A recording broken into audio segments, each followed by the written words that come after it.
Nag-iisang reyna ng intriga, ang nanay ng lahat, alamang lahat ng showbiz police na si Ate Christopher May, mayroon po napaka-importanting affair na dinaluhan. So, Ate Christy, mag-ingat po dyan, Ate Christy, at na-miss ka namin today. Kaya magkita po tayo sa Monday. Pero, hindi naman po ako nag-iisa ngayong araw na ito. Siyempre, sa mga ganitong pagkakataon, talaga namang kailangan namin na makakasama ng talagang mga kabatuhan namin sa pag-iintriga at paghahatid ng mga chika. Kanina lang napaka-excited niya. Eto na kasi, sabi niya na ko, Chard, ang dami natin blind items. Tagparin natin ang biyernes ng hapon na ito ng puro blind items. Sabi ko, aba, gusto ko yan. Naku, gusto ko yan, no? Gusto ko yan. At eto na po siya. Siyempre, hindi na po siya bisita. Hindi na siya bago sa atin dito. Siya po ay kapatid na rin po natin, kapamilya, kapuso, at sigit na lahat, kapatid nating Ronald Carvalho. Hello, magandang hapon sa inyong lahat. Ayaw mo na yung song mo? Song mo na ba? Talagang may song, thank you. Thank you, Rome. Ayan, nung nalayo mo na dito, Ronald. Oo, song ko talaga yan ngayon, Richard. Ano bang title nito? One Day I'll Fly Away. Isang araw lumipad ka na lang.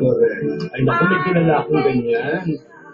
Gusto niyang lumipad na lang, pero relax ka lang. Itago natin yung pangalan Joy. Relax ka lang, Joy. Kung baga, konting tsaga-tsaga pa. You made your mark here in my heart. At syempre mga kanyang inawit, syempre mga unang awitin natin bago ang programa, syempre mula kay Boy Christopher Ramos, yung jingle ng Christopher Minute, maraming salamat. At yung Amazing Lone Star, yung kay Marion Honor, at syempre pa kay JC Regino na wasak. Maraming salamat at ang I Will Be Here ni Judge Eugene Paras. Hello, Tito Ron Carvalho! One Day I'll Fly Away. Oo, magandang hapon. Ang ganda ng kanta. Parang aanin ko pa ang pag-ibig mo kung wala na ka nang nararamdaman para sa akin. At isang araw, lilipad na lang ako at mawawala para kalimutan na rin kita ng tuluyan. Ano ba yan? Nagkakadaanan ka ba, Tito Ron? Hindi, wala.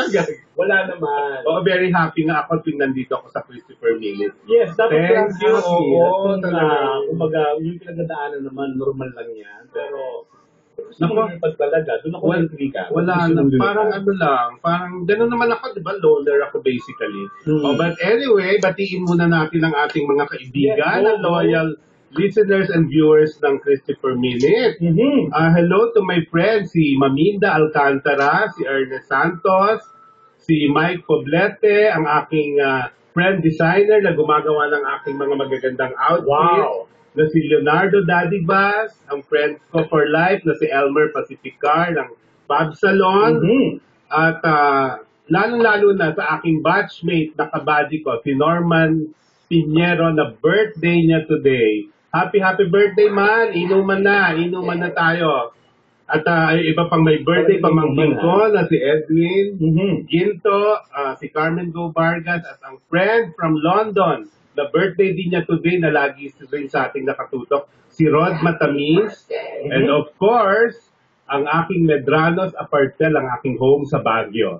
Na may 2 branches na sa buong Baguio City.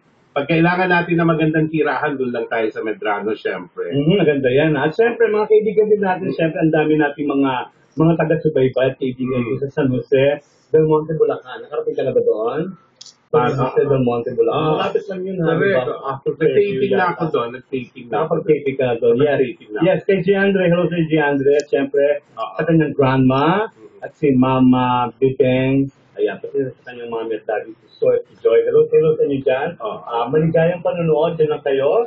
At syempre, Richard, batiin ko lang dahil naging friend ko na rin dahil dito sa Christopher Minute, si Boycie Caragay na super Facebook, super text, at super friend ng Christopher Minute. Hi Boycie, nood ka lang dyan. At everyday, si Boycie Caragay talagang naging parte na siya ng Christopher Minute kasi halos lahat siyempre ng mga issues na sa showbiz lalo na ay talagang involved si Boycie. Meron talaga siyang partisipasyon na komento. Lalo na siyempre nung kay Gov. ERS ito, di ba? taga Laguna kasi si Oo, Boise.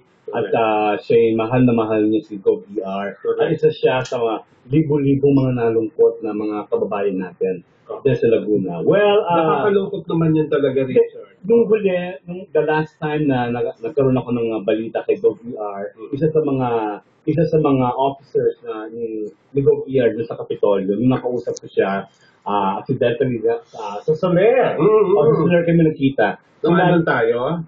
The week after kaming pagkababa na ni Gov ER, sinabi niya na, kumbaga, naghihintay pa rin naman at umaasa pa rin talaga si Gov ER Ejercito na doon sa desisyon nga na magmumula